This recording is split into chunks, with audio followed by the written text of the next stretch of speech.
अगर आपको सूखी खांसी और उसके साथ जुकाम की समस्या है तो आप उसको कैसे ठीक कर सकते हैं। दोस्तों, आपको छींकें आ रही है, नाक से पानी आ रहा है, नाक आपका बंद हो रहा है, छाती में जकड़ाहट की समस्या है, सूखी खांसी आपको बार बार आ रही है, जैसे ऐसा लगता है कि ड्राई कफ है, वूपिंग कफ जैसी कंडीशन है, तो उसके अंदर होम्योपैथी की सबसे बेस्ट मेडिसिन आती है जस्टिसिया अधोटोडा।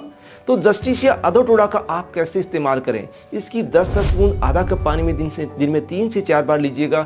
छोटे बच्चे हैं उनको 4 से 5 बूंद आधा कप पानी में दीजिएगा। उससे आपको जुकाम और खांसी, सूखी जो खांसी आ रही है उसमें तुरंत राहत मिलेगी। तो फ्रेंड्स, इसका आप इस्तेमाल जरूर करें। ज़्यादा जानकारी के लिए हमारे चैनल पार्श्व होम्योपैथी पे आप विजिट करें। Thank you.